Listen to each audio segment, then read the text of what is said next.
Hi guys, welcome back to Farm Up with me, Dr. Daniel, the very passionate poultry farmer. And yes, I say passionate very proudly because I've personally had loads of enjoyment from farming. I started farming not really with a heart or desire of passion. It's because I wanted to make money.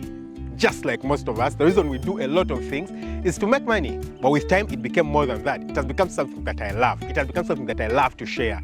So you're outside there, you want to start farming, come on, you're in the right place, because right here at Farm Up, you're with someone who is very passionate about poultry farming. Now, I don't only do poultry farming, I do other kinds of farming. I do cattle, goats, sheep, I do rabbits. If you see in the background, we have some maize around, we have banana plantations. So there's a lot of things in farming that I do.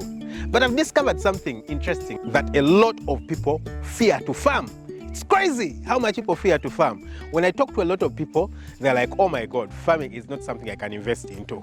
So I have a Twitter page where I've been sharing recently, and recently I've found out that a lot of people actually find farming as something too risky to be invested in, despite the very high return on investment that I've personally experienced. So I've been thinking to myself, why don't people love farming? It looks like people fear farming, all kinds of farming, and it's true, it's very risky. Despite the very high return on investment that I've personally experienced, how does it be that all these people fear farming? And it's very understandable. After thinking about it very deeply, it's very understandable. Most people who have started farms fail. It's crazy, but it's true. You're wondering, how come you're saying people fail when people continue to farm? Go around, ask anyone you know who has practiced farming. Ask them about their experience about farming. They'll tell you they make some money. But in reality, they'll also tell you that they have gone through a lot of difficulties.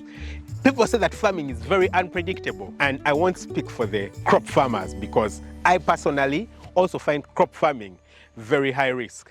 But I've done a lot of animal husbandry. Like I've told you, I've done cattle, I've done goats, I've done sheep, I'm doing chickens, I'm doing rabbits. And I have found out that a lot of the things are actually in your control. It's not like I haven't experienced bad things in the past. Farming has crazy returns on investment. It's up to 100%, even up to 150% if you do it well. It's crazy how much money you can get back. But with all this return of investment, at least in my country, why is it that people don't succeed? Why is it that a lot of people fail? Why is it that people are not interested into doing farming as a business? And honestly, a lot of people fail because of avoidable circumstances.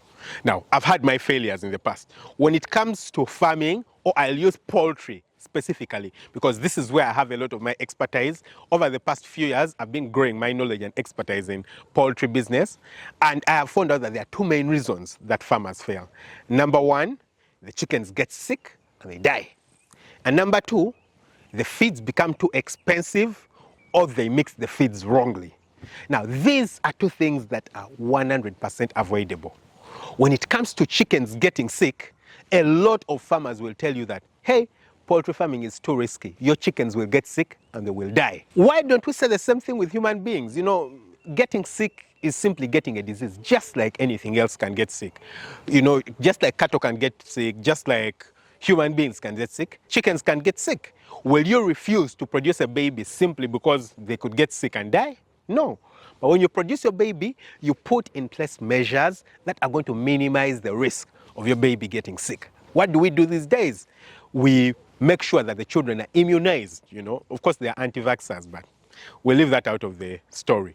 But we'll make sure that our children are immunized. Very many years ago, there are some diseases that used to kill children: polio, measles, pneumonia, things that can easily be avoided. What have we done recently? We've tried to immunize against these diseases to prevent them from being killer diseases. So we have the life expectancy around the earth growing. You know, very many years ago, the life expectancy in my country was only 31 years.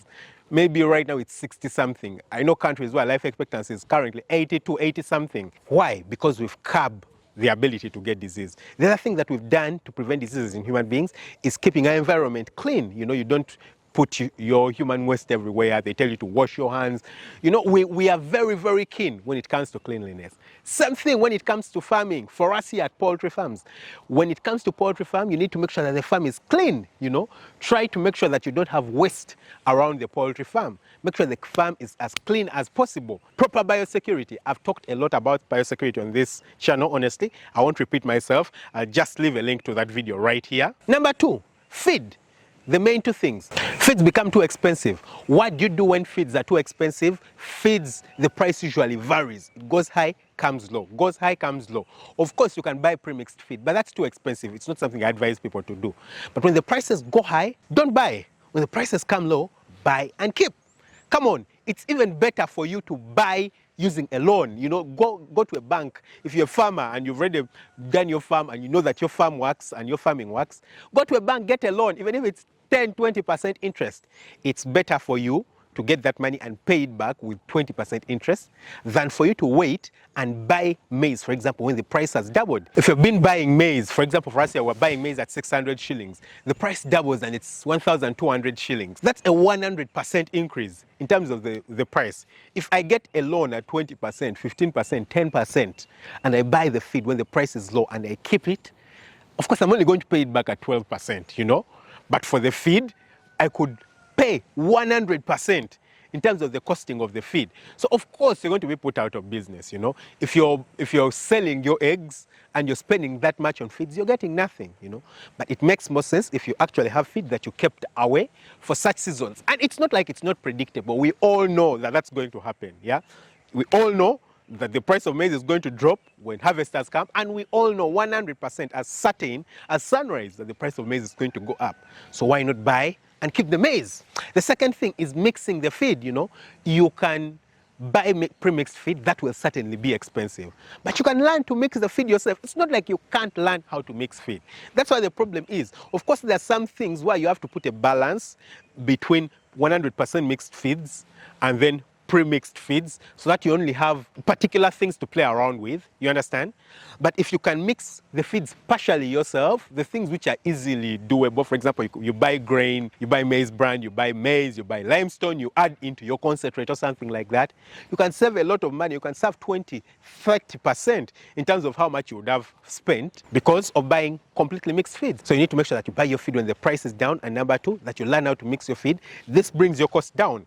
If these 2 things are catered for, everything else becomes quite easy. Of course, there's management issues. I think we'll talk about management in another video, but there's management issues. These are things that can be learned. These are things that can be done in another way to ensure that, for example, you don't get losses in terms of theft, to ensure that you don't get losses in terms of poor management and people not noticing particular things. A lot of the things are doable because I've certainly done it. So from my experience, it's 100% certain to actually become rich from farming because the returns on investment are very crazy.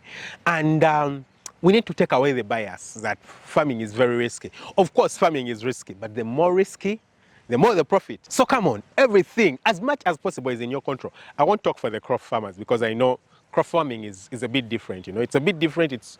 You rely more on the weather, you rely more on rainfall, you rely more on climate.